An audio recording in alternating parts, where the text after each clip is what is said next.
Thanksgiving tradition, where this year, somehow this doesn't feel all that unusual. Here it goes! Oh!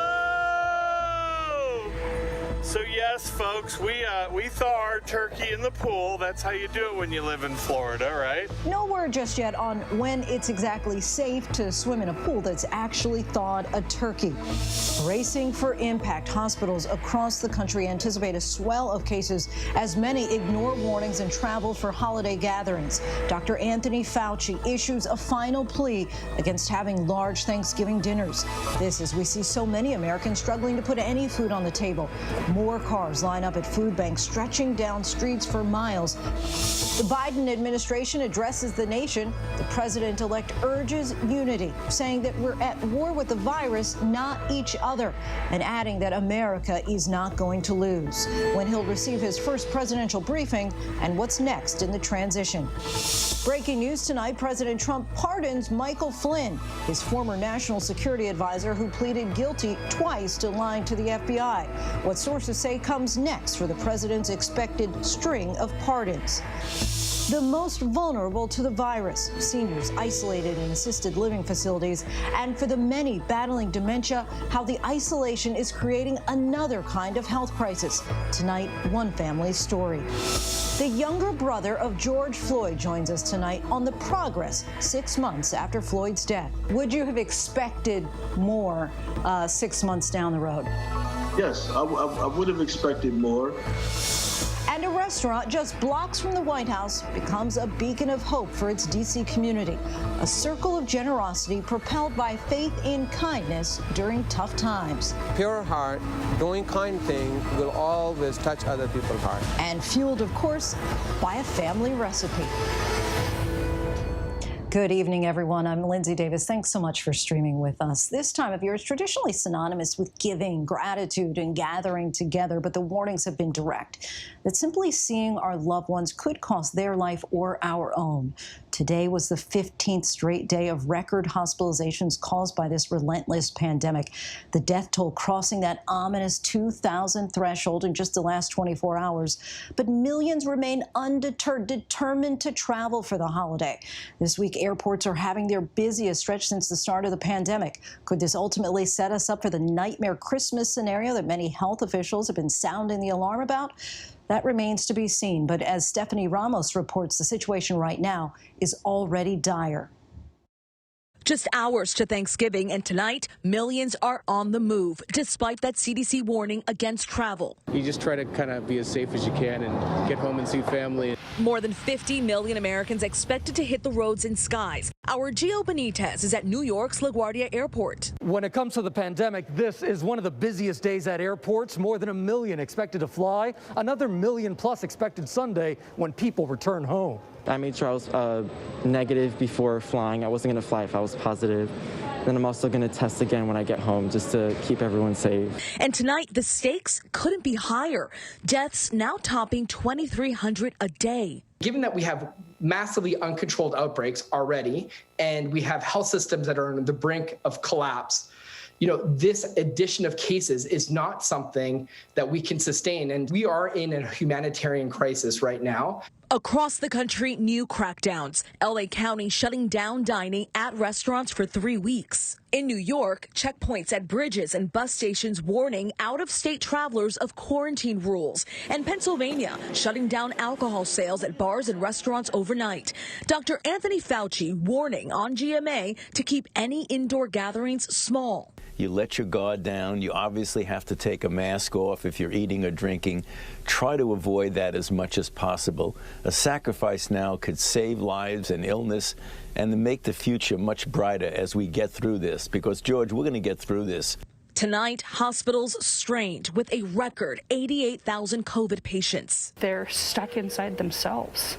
They can't talk. They can't stretch their arms because if we lose the ET tube, the tube that's helping them breathe, they'll die. And caring for those patients taking a toll on nurses like Beth Jejung in Utah, who can't hold her 4- and 8-year-old kids when she gets home. And they don't run to the door anymore because we don't give hugs when I get home. They know that the first thing I do is I shower. And then I get to spend half an hour with them, and I come back and I do it again.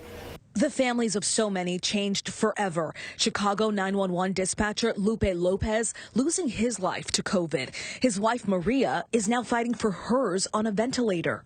Having to say goodbye through a FaceTime because you can't even be in the same room. That hurts me more than anything.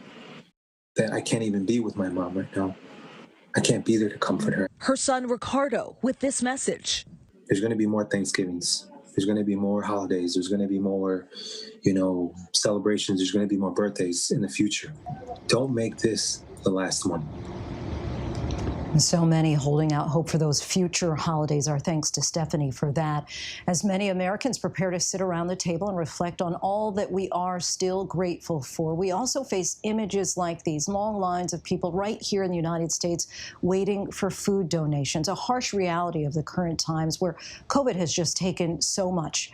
ABC's Victor Oquendo has more on our nation's ongoing hunger crisis.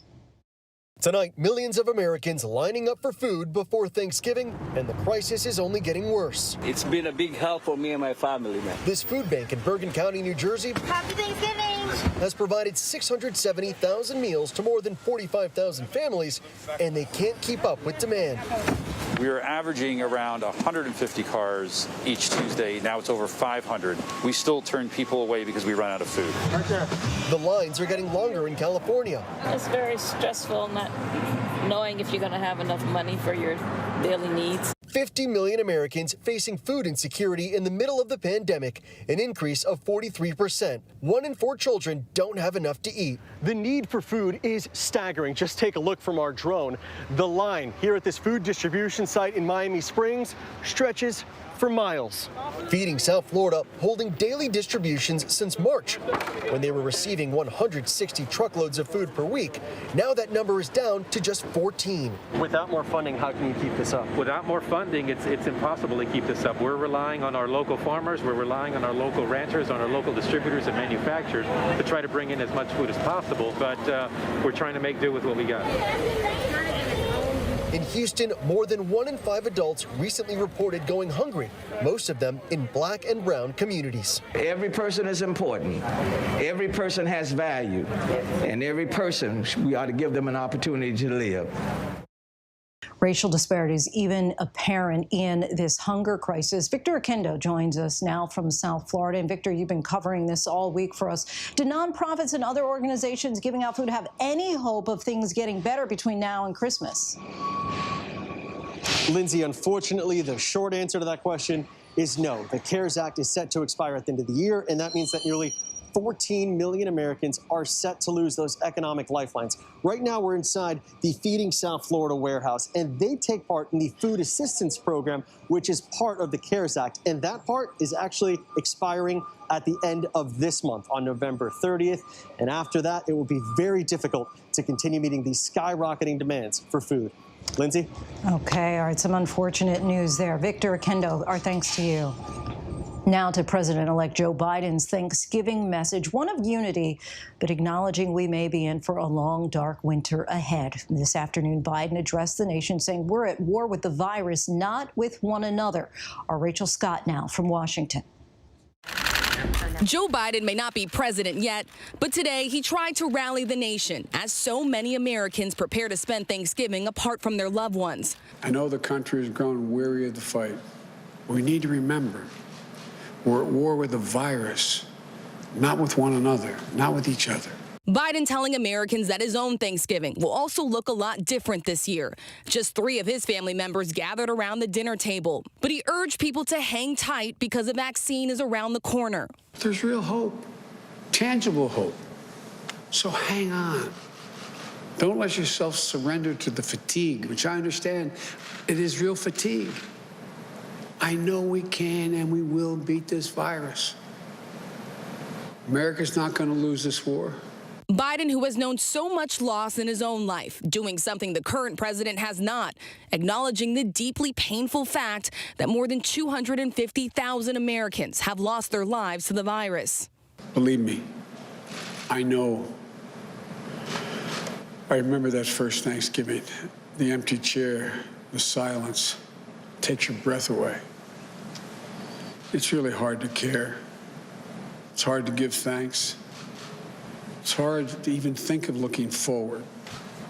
And it's so hard to hope. I understand. But he pointed to the recent election, where turnout surged in the middle of a pandemic, as one reason to give thanks. Our democracy was tested this year. And what we learned is this: the people of this nation are up to the task. In America, we have full and fair and free elections. And then we honor the results. Americans dream big. As hard as it may seem this Thanksgiving, we're going to dream big again. Our future is bright. President-elect Biden himself is planning a smaller Thanksgiving gathering like many of us. Rachel Scott joins us now from Washington. Rachel, President-elect Biden moving full steam ahead with the transition, preparing to announce his economic team next week. Lindsay, that announcement now just days away, and sources tell us he does plan to tap Janet Yellen to serve as Secretary of Treasury. If confirmed, she would be the first woman on the job, and after a 3-week delay, Joe Biden will receive his first presidential daily brief on Monday. Lindsay? Rachel Scott for us from the nation's capital. Thanks, Rachel. Meantime, President Trump making news late today, pardoning his former national security advisor, Michael Flynn, who pled guilty twice to lying to the FBI. The pardon effectively brings to an end the longest, most drawn-out legal saga of the Trump administration. Our Chief Justice correspondent Pierre Thomas is in Washington with more. Pierre. Lindsay, pardoned in a tweet, the president calling it his great honor. Michael Flynn lasted just 22 days on the job before he was fired for lying to Vice President Pence about a phone call with the Russian ambassador. He later pleaded guilty to lying to the FBI about that call. Flynn was the only White House official convicted in the case brought by special counsel Bob Mueller. For years, President Trump called it unfair, and his attorney general has been trying to have the charges dropped. But with that effort stalling, the president stepped in with a pardon. Sources tell ABC News, Lindsay, that Trump is expected to issue more pardons before he leaves office. Right, it started out with that pardoning of the turkey yesterday. Sounds like there could be a parade of pardons to come. Pierre Thomas, thanks so much. The soccer world is paying tribute tonight to Argentina's golden boy. Diego Maradona, one of the greatest, if not the greatest soccer player of all time, passed away, leaving behind an incredible legacy that was often filled with controversy. Tom Llamas has more. Some say he was the greatest ever. On the screen, a tiny speck with a mop of hair. On the field, a master of the attack. Diego Maradona played soccer like he lived life by his own rules. Just ask England's 1986 World Cup team. In the quarterfinals, Maradona's first blow, a goal he punched in, slipping it by the goalie and the referee. Maradona saying it was a combination of his head and the hand of God. Then, just 4 minutes later, Maradona surgically cutting through England's defense, scoring what is known as the goal of the century. Argentina going on to win the World Cup, a dream for a boy born in the slums of Buenos Aires. He started playing soccer at the age of 3 and never stopped. A prodigy with an unstoppable left foot. Just 5'5", yet he became a giant in the sport, winning championships in South America and Europe. Maradona could tap into a fire that fueled his play and ignited soccer stadiums around the globe. But off the field, controlling that force seemed impossible. A notorious party animal, he battled drug abuse, alcoholism, and obesity. Across the world, fans are mourning his death. From San Paolo Stadium in Naples, Italy, where he played, to his native Argentina. The president there decreeing 3 days of mourning. Soccer legend Pele saying tonight, "I lost a great friend and the world lost a legend. One day I hope we can play ball together in the sky." Fellow countryman and protege Lionel Messi with this tribute. He leaves us but does not leave because Diego is eternal. Maradona always said soccer was his savior, but also his escape.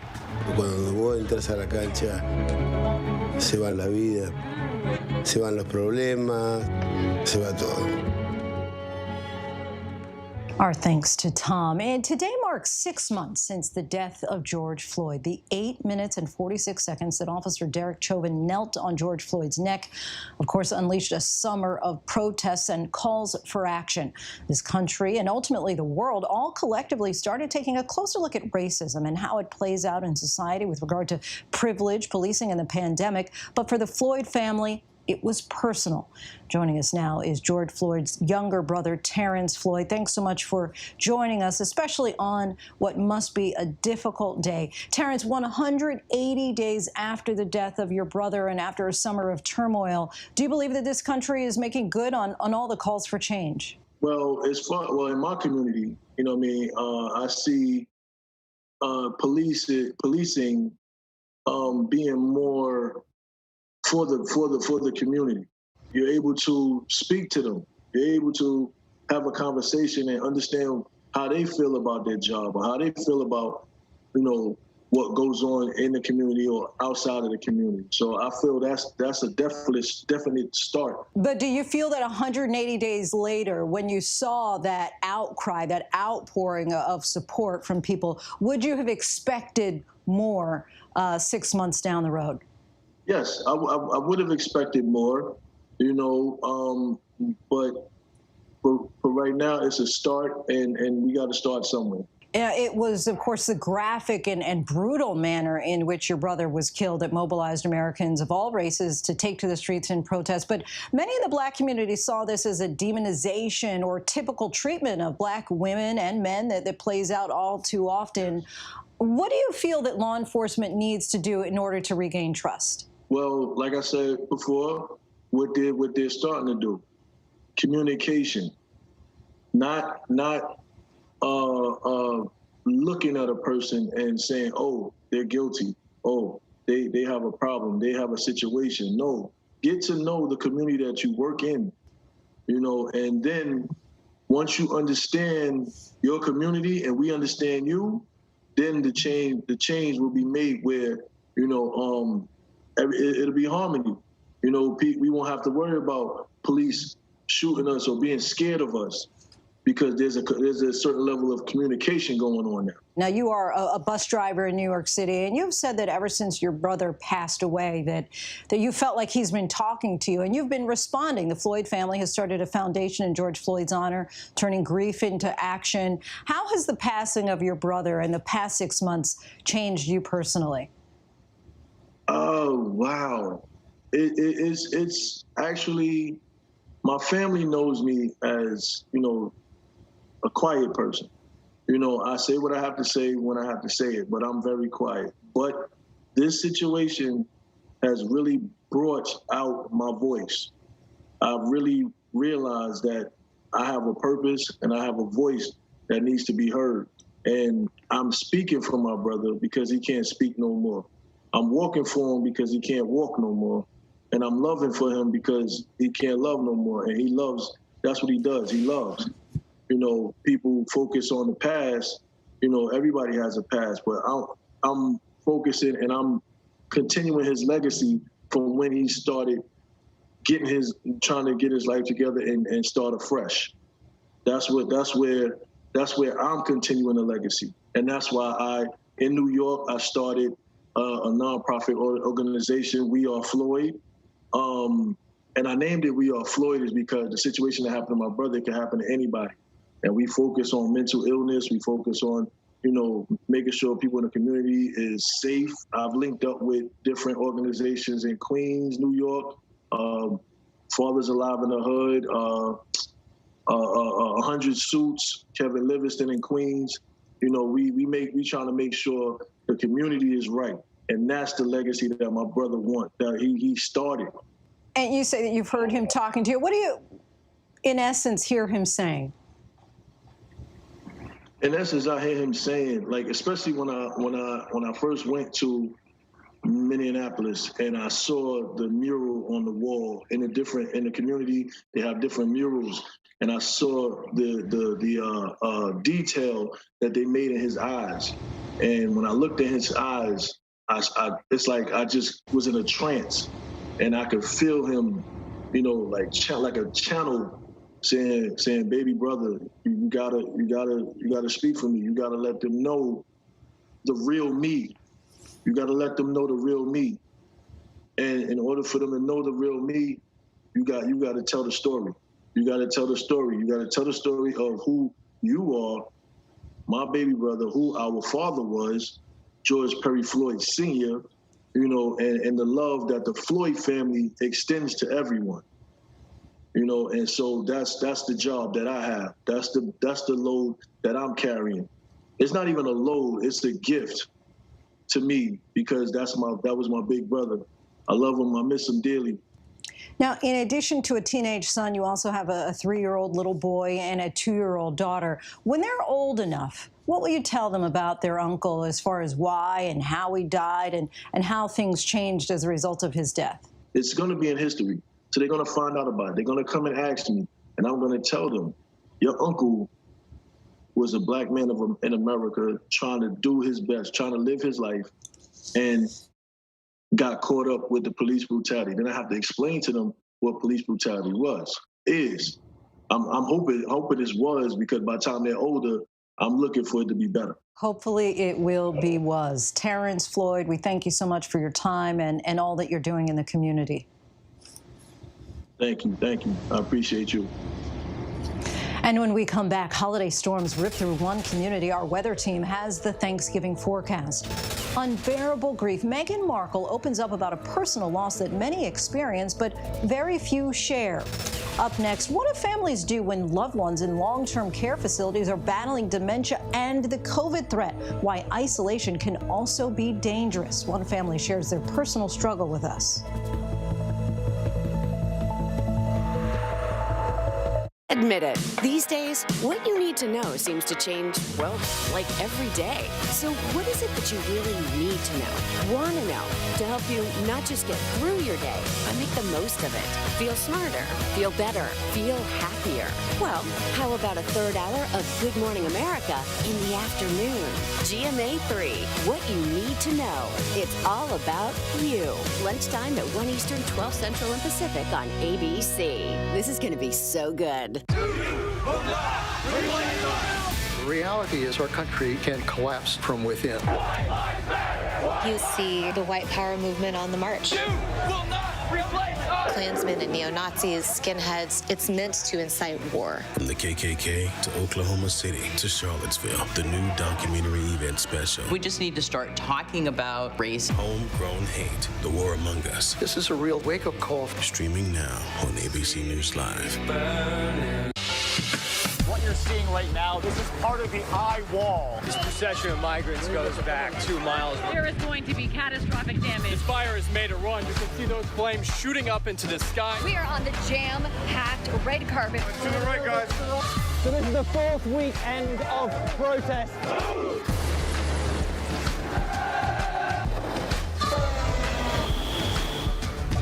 Watch ABC News on location for Facebook Watch. Your mom said, comb your hair. Your dad told you, smarten up. Your dog is judging you right now. And your best friend just called you crazy. We all need someone who'll pull no punches and give it to us straight. Now imagine getting your news like that. No bull, no spin, just give it to me straight. Straightforward news, straight to the heart of the story. ABC News, straightforward. What's the most innovative daily news podcast out there to listen to every day? Well, the Edward R. Murrow Awards say it's Start Here, the daily news podcast from ABC News. Even the New York Times calls us a top news podcast worth listening to. So if you like getting behind the biggest news stories of the day, inside all the details, the backstory, and what will happen next, then listen to Start Here, the daily news podcast from ABC News. It's like no other news podcast out there. Even the critics agree. Listen free on Apple Podcasts.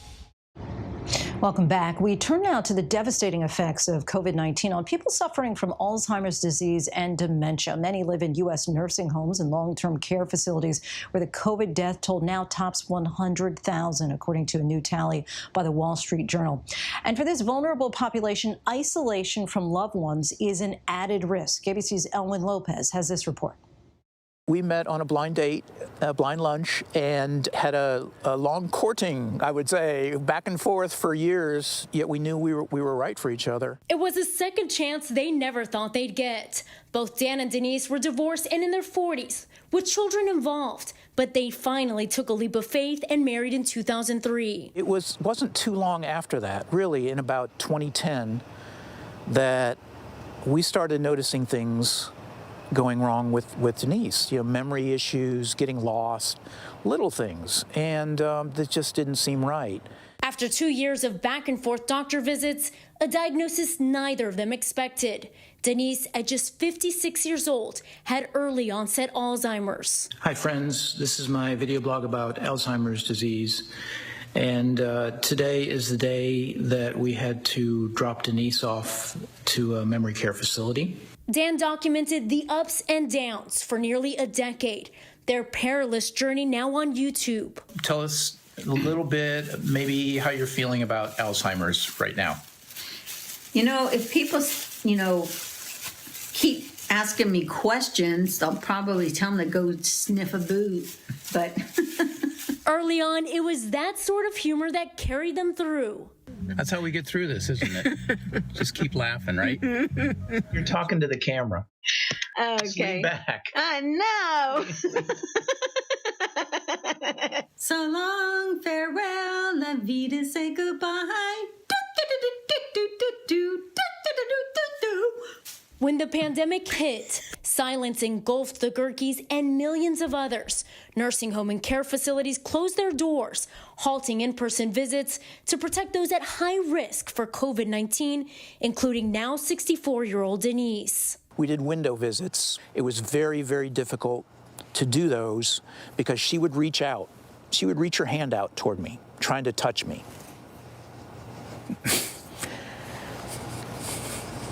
And she couldn't. A front row seat to a nightmare, separated from his wife of 16 years as he helplessly watched her waste away. She lost about 18 pounds in less than 2 months. She looked ashen gray. She pretty much stopped talking and stopped interacting. People with dementia and, especially Alzheimer's disease can absolutely be affected by being isolated. It's essential to protect someone from getting the virus, of course, but there are downstream effects. Less than 1% of the U.S. lives in long-term care facilities, but they account for about 40% of all COVID-19 deaths in the country. We got a letter late April that the facility she was in was going to close down due to COVID. That was the single most stressful 2 weeks of my life, because here we are in the middle of a pandemic, okay?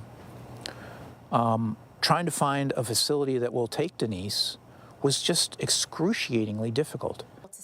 After a relentless search, Dan landed on a care facility willing to welcome his wife. This has been the biggest leap of faith in my life. I didn't know anybody in here. I couldn't go in like I normally would, meet with Denise every day, feed her lunch, talk to the caregivers, get to know them, and explain to them who Denise is. Hey. Hey.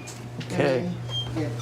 From window visits to standing 6 feet apart, clutching her husband's hand, her one way to communicate, no longer an option.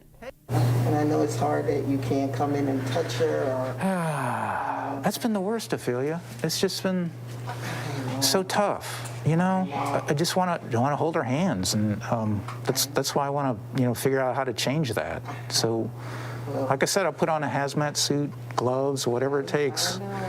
People with dementia are not only dying from the virus. Since February, deaths from dementia across America are ticking upward, 35,000 more than expected when compared to previous years. We're seeing family members are talking about the decline that's happening. And we also know that there's been an increased deaths, not necessarily related to COVID, but perhaps related to the social isolation. The Alzheimer's Association urging state and federal lawmakers to provide rapid COVID-19 testing for staff, residents, and visitors. And we've been able to figure this out in the NBA, in college football, hockey, you name it. There is a way to figure this out, but we've left the most vulnerable citizens without access to that level of testing. And it is really inexcusable. If we had a testing plan, if we had that set up and the federal and state governments could support those resources, it wouldn't have to be like this. And we're 8 months in and we still don't have a plan. Are you cold? Or are you okay? Denise? It's a double-edged sword in that the caregivers can touch them because I want them to touch her. I want her to have that interaction, yet it's frustrating that I can't. The caregivers can go home, hug their spouses, hug their kids who have been in school somewhere else all day, increasing the risk of catching the virus, and then come back the next day and hug Denise, hold her hand, feed her. And here I am basically quarantining myself in my house, and I can't hold my wife's hand. Not even with COVID testing, not even with gloves on? Nope. I have to stay 6 feet away from her. I could have a stack of 1,000 negative test results, wear a mask and walk in there, and I still cannot get closer than 6 feet to Denise. Are there any exceptions to that rule? There are what are called compassionate care exceptions or end-of-life exceptions. If she is nearing, or anyone in the facility is nearing end of life, and we know it's there, and you've met the regulations, you can go in and hold their hand and be there with them at the end. Now, as he once did in his 40s when he met Denise, he's clinging on to one last chance. This time, the chance to hold his wife before it's too late. It would be so tough to look back and say, the only time in the last few months I got to touch her hand was when she passed away. But that's a very real possibility right now, unless we change something. Elwin Lopez, ABC News, Atlanta. Another heartbreaking aspect to all of the COVID fallout. Our thanks to Elwin for that story. And still ahead here on Prime, the Black Friday deals that you need to know about and when they go online. Alabama coach Nick Saban tests positive for coronavirus, and a big NFL game delayed due to the virus. And what's on your Thanksgiving menu? We take a look by the numbers. But first, our tweet of the day. That owl that was found deep in one of the world's most famous Christmas trees has been freed.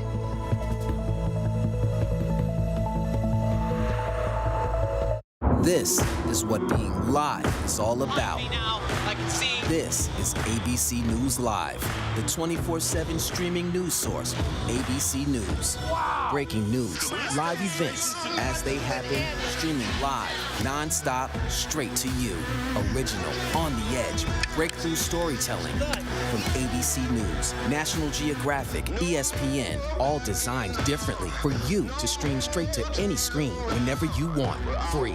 And imagine the most celebrated, epic live events and moments, all playing out right before your eyes. See those flames behind me? And go deeper inside the groundbreaking exclusives from the campaign trail only ABC News gets. Watch ABC News Live right now and anytime.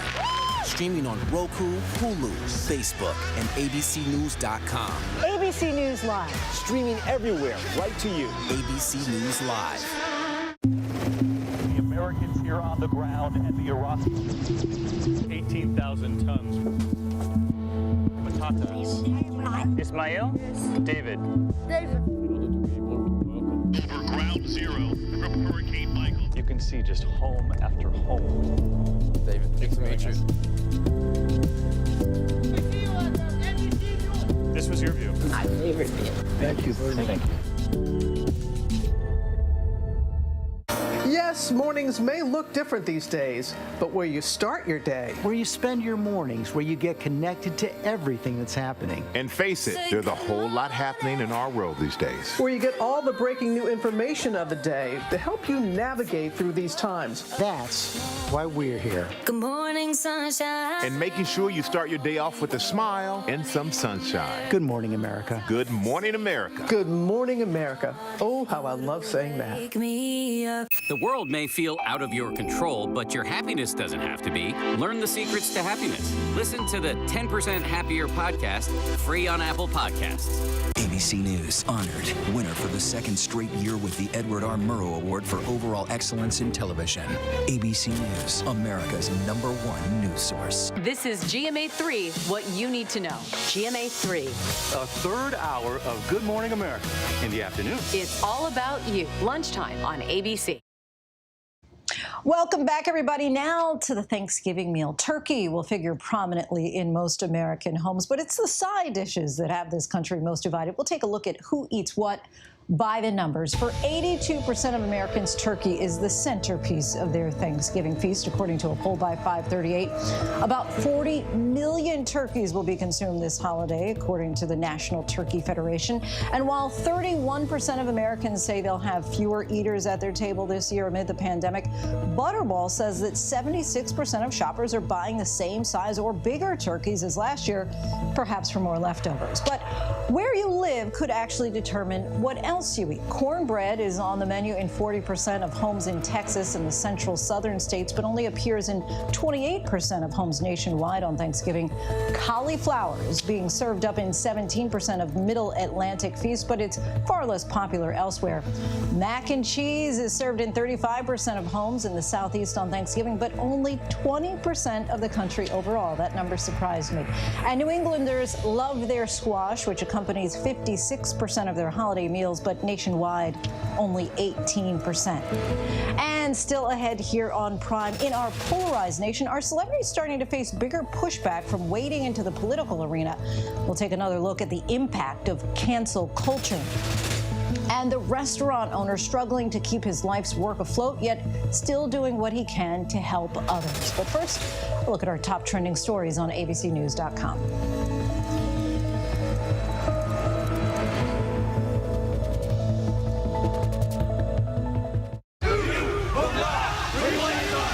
The reality is our country can collapse from within.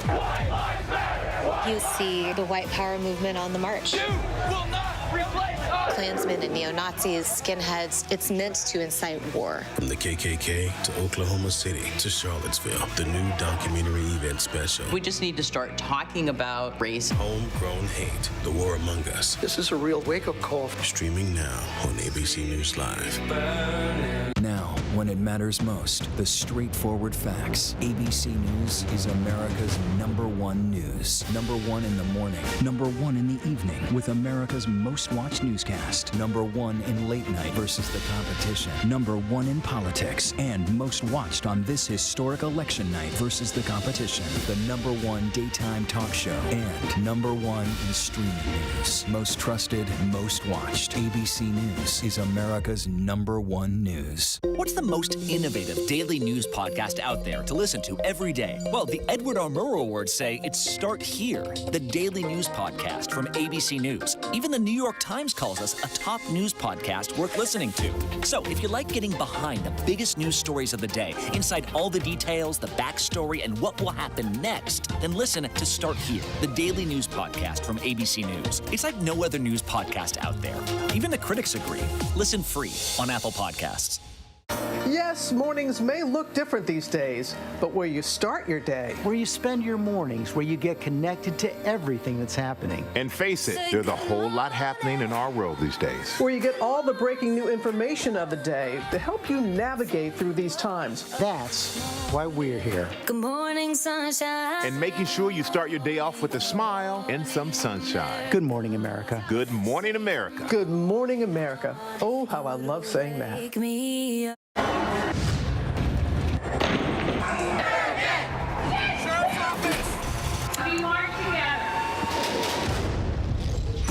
The most powerful stories of our time, anytime. Nightline. Friday nights, 9/8 Central. True crime, cinematic, real-life drama, stunning, the unthinkable. Follow the clues. The Hunt. True crime. 2020. Friday nights, 9/8 Central on ABC.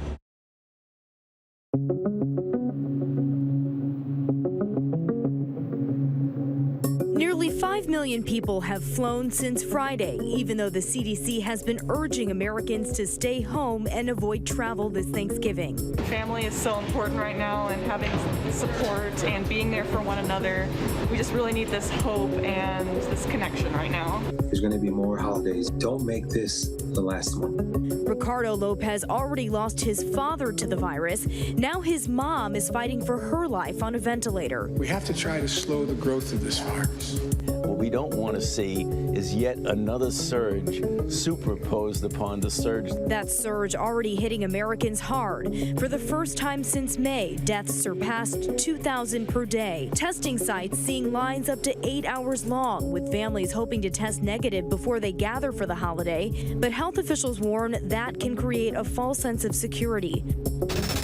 The extreme weather tearing across the country, intense hail looking like snow in Canadian Texas, and a confirmed EF2 tornado with 115-mile-per-hour winds ripping this roof off in Arlington, Texas. Going to bring some dangerous weather to some spots. The center of it is now over Chicago, but the rain shield extends all the way through the Great Lakes into New York, and the strong storms are down from the Ohio River Valley all the way down to the Gulf Coast. They will kind of condense overnight over the Appalachians and bring heavy rain from D.C. to New York to Hartford by the morning, then Boston. It all clears out from west to east, but not done until the end of the day. Storms are still going to linger across the south. Houston and New Orleans could see a flood threat there right through Sunday.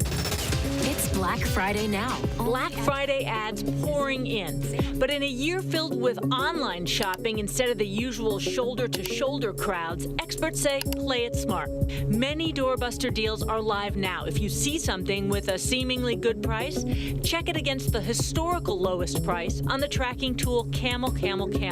It's within a few dollars of where you think it should be. Go ahead and order it. Walmart's advertised deal dropping tonight. Kohl's bringing doorbusters online at 11 p.m. Eastern tonight. And Best Buy with new deals Thursday and Friday, including new stock online of those coveted gaming consoles sold out everywhere.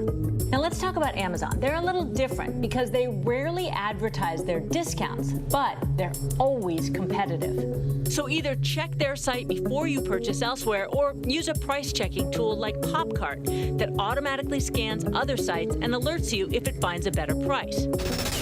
And Alabama football coach Nick Saban has tested positive for COVID-19. The six-time national champ is suffering minor symptoms and will miss Saturday's Iron Bowl against Auburn. The coronavirus has forced the league to postpone tomorrow night's Steelers-Ravens clash, leaving a big void on one of the marquee days for the NFL. The primetime game has been pushed back to Sunday after an outbreak among the Ravens got even worse. They now have 7 players who have either tested positive or been identified as close contacts. Just moments ago, the Ravens announced disciplinary actions against a staff member. That person is reportedly a strength and conditioning coach who did not report symptoms or wear a mask, which may have contributed to this rash of cases.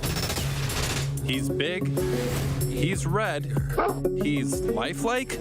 Paramount Pictures giving Clifford the Big Red Dog the blockbuster treatment. The hyper-realistic animation inducing shock and horror from many online.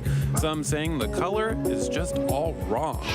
The studio came under similar scrutiny last year with its cinematic take on Sonic the Hedgehog. The response so negative, Sonic was given a makeover before release. Turning now to Meghan Markle, the Duchess of Sussex, who has just revealed that over the summer she suffered a miscarriage. She wrote about it in a powerful New York Times essay describing the pain that so many families go through, often silently. Our James Longman has more. Meghan, the Duchess of Sussex, opening up. She's revealed heartbreaking details of experiencing a miscarriage, writing in an op-ed for the New York Times, losing a child means carrying an almost unbearable grief, experienced by many, but talked about by few.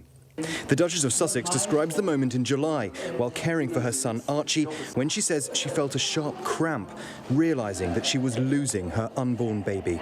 I knew as I clutched my firstborn child that I was losing my second. Hours later, I lay in a hospital bed holding my husband's hand. I felt the clamminess of his palm and kissed his knuckles, wet from both our tears. I tried to imagine how we'd heal.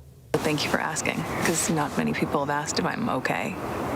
She reveals that this moment from last year's tour of Africa with Prince Harry, when the couple was dealing with intense media scrutiny, was an important lesson for her. Sitting in a hospital bed, watching my husband's heart break as he tried to hold the shattered pieces of mine, I realized that the only way to begin to heal is to first ask, "Are you okay?"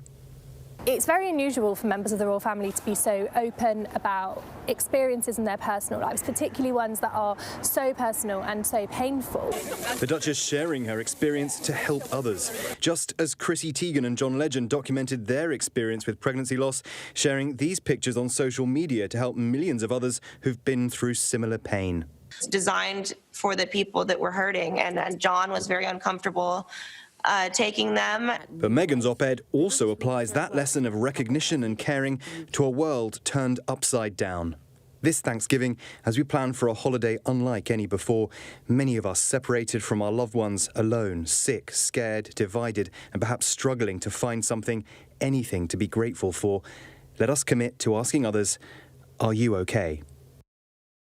There's so many people not okay right now. Our thanks to James for that. And switching gears now, on the show, we previously discussed cancel culture and the impact that one false move can have on anyone from social media influencers to corporations and even pop culture icons. But what happens when fans start demanding celebrities speak up about certain issues? And what happens when your favorite artist may support your least favorite politician?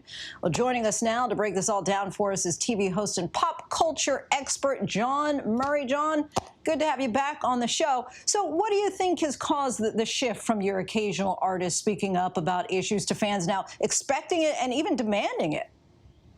Well, you know, Lindsay, historically, politics and celebrity culture have always gone hand in hand. I mean, film legends like Jane Fonda and Harry Belafonte, they're as well known for their political activism as they are for their illustrious film careers. I mean, you have music artists like James Brown and Bob Dylan, Cher and Aretha Franklin. They've recorded legendary protest songs and anthems. I mean, Senator Al Franken was a comic, Jerry Springer was a mayor, WWE wrestler Jesse Ventura and action star Mr. I'll Be Back, Arnold Schwarzenegger were both governors.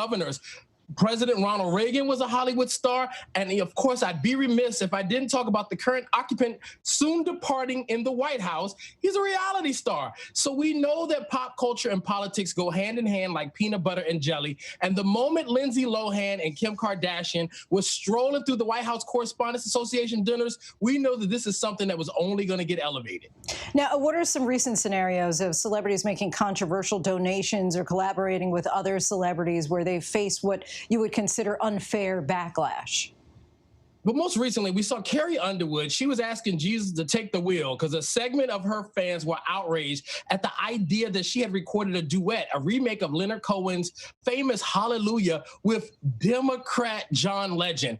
They said inflammatory things about John Legend and even some racially insensitive things about his involvement in social activism and Black Lives Matter. And then members of the historically Black sorority, the Alpha Kappa Alphas, they were celebrating Vice President-elect, their soror, Kamala Harris, hit it to the White House in a historic way. But then they saw their other soror, Grammy-winning jazz great Cassandra Wilson, go full MAGA on her timeline. Now, this is a woman who released a song called Justice in 2002, but now she's talking about Trump really won the election and saying things that would make you think Rudy Giuliani had hijacked her page. And then Ricky Schroeder, the child star who we know for NYPD Blue and Silver Spoons, he had to recently call the police because he said he was getting death threats online after the lawyer for Kyle Rittenhouse, he's the Kenosha, Wisconsin shooter who allegedly killed 2 people and injured another. Well, Ricky put up half of his $2 million bail. So, you know, these are the things that cause fans to act out and respond no matter what side of the fence they fall on. So I guess you're saying it's not safe for me to ski-wee, John. We'll just keep going. We'll keep going. So, that's what your sorors too. Call Cassandra Wilson. Call her up. So on the flip side, it also seems that silence isn't an option these days either. Can artists survive by staying silent and not taking a stand? You know, there's a famous Dr. Martin Luther King Jr. quote that says, "We will remember the silence of our friends." And so reggaeton artist Bad Bunny, who has been an outspoken activist on so many other situations with marginalized groups, he was conspicuously quiet after the murder of George Floyd. And because reggaeton derives from the whole Black culture, people were upset with him and he got a lot of backlash. He ultimately came out and spoke out.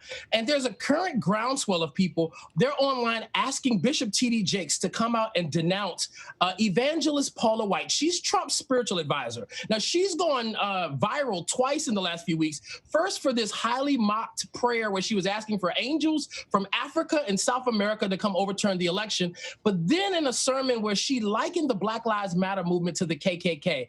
You know, she actually became famous and also rich, preaching in Black churches before her political association with Trump. And people think because Bishop T.D. Jakes called her a daughter in ministry, it validated her, and now they want him to invalidate her. But then you have people who are loud, Lindsay, like the K-pop fans. You know, BTS, they encourage their fans to go and hijack racist and inappropriate hashtags online, and we know they're responsible for helping to sabotage Trump's Tulsa rally through TikTok. So, you know, when you're silent, and particularly if you have a reputation for being vocal, people want you to be vocal in all aspects of these things. In our show, we've had a few hip-hop artists on who have been very vocal in the wake of the George Floyd death. Hip-hop has never been one to shy away from the topics of police brutality and racism, of course. But when Ice Cube and others came out in support of President Trump, they were also criticized. Would you say that there's no room at all for Republicans or conservatives in hip-hop? Well, listen, one of the things we've learned over the last 4 years, Lindsay, is that there is the traditional Republican Party, and the Lincoln Project has done a really good job of distinguishing that they're very different than Trumpism, which people say has taken over the conservative party. There was a time when George W. Bush was in the White House, and Black music artists were there regularly. He was a big champion of Black Music Month and all that came with it. But in recent, days, we realized that the October surprise for election 2020 really was hip hop. I mean, Ice Cube, who had his own admission only became interested in politics in March, took it upon himself to write a contract for Black America and tried to take meetings with both administrations. Well, he blew off a meeting with Kamala Harris, but aligned himself with Trump. And Lindsay, I'm Black, you're Black. I don't think either one of us got a call from Ice Cube to ask if he could speak on our behalf. And then Lil Wayne, who we knew was problematic ever since you did that interview with him that actually resurfaced and went viral, we don't believe he could even vote, but he aligned himself with Trump. And now we think he might be pardon shopping. So listen, hip hoppers make a lot of money. The music has always been about injustice and advocating for social change. And it's been a bit glaring for the fans of the genre to see some people who had been a champion of folks talking about that injustice now turning their back and aligning themselves with people who don't even like their existence. All right, here's a bit of a curveball for you. What's your message out there for the fan who has canceled one of their favorite artists, either because they disagree politically or because they've been silent about a controversial issue? Listen, money is power. And if you are going to use your dollars wisely, I can understand if you don't want to support somebody that there's social issues and things that stand in direct opposition of who you are as a human. If it's just politics, Lindsay, I have a lot of Republican friends. I identify as a Democrat, but I love debating policy and White House workings and things like that with my political friends. That's different than things that stand against who I am as a Black man.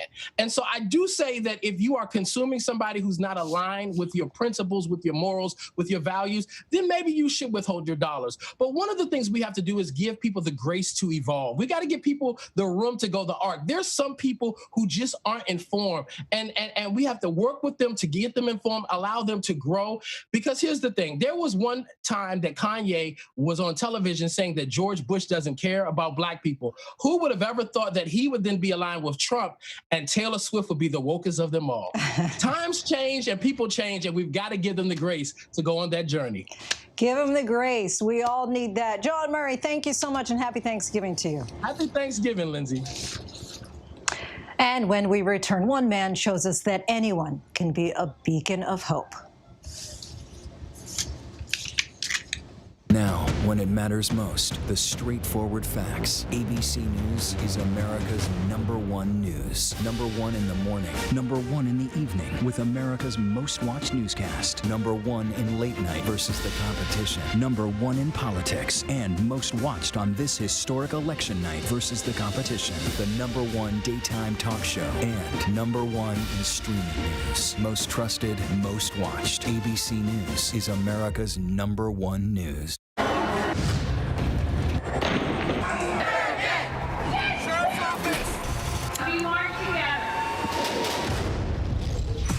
The most powerful stories of our time, anytime. Nightline. With so much at stake, so much on the line, more Americans turn here than any place else. ABC News World News Tonight with David Muir. We have made it through another week together. America's most watched program across all of television. Admit it. These days, what you need to know seems to change just about every day. What is it that you really want to know, need to know? To help you not just get through your day, but to make the most of it. Feel smarter. Feel better. Feel happier. Well, how about a third hour of Good Morning America in the afternoon? GMA 3, what you need to know. Lunchtime at 1 Eastern, 12 Central and Pacific on ABC. It's all about you. What you're seeing right now, this is part of the eye wall. This procession of migrants goes back 2 miles. There is going to be catastrophic damage. This fire has made a run. You can see those flames shooting up into the sky. We are on the jam-packed red carpet. To the right, guys. So this is the 4th weekend of protest.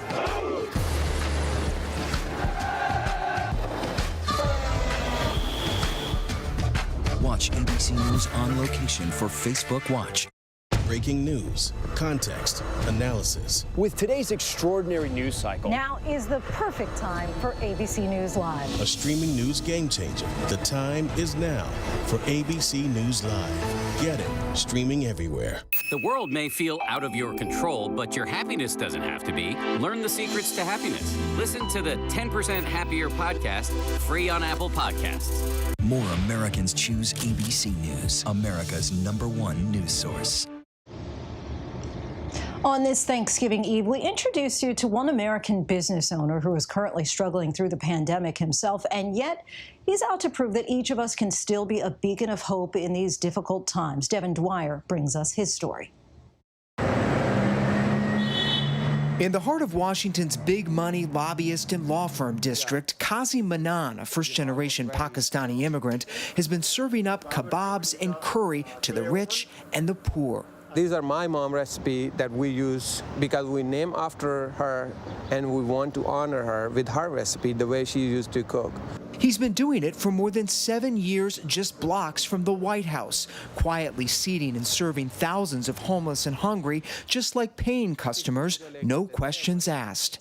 I'm going through a problem. I said, I love you, my friend. Don't worry about it. Just have a seat, enjoy. How did you make any money? Idea to feed from the restaurant doesn't exist because people are scared. Letting poor people come in, it will ruin your business. But it's opposite for me. When COVID-19 hit, the economic crisis nearly made Qazi go hungry too. As business plunged at Sakina Halal Grill, he laid off staff, cut free meals, and contemplated closing for good. Hello. Hi. How are you? I'm good. But a global community this month rallied to the rescue, inspired by his story, first shared widely on ABC affiliate WJLA. I can't let go of the restaurant. I'm fighting every day.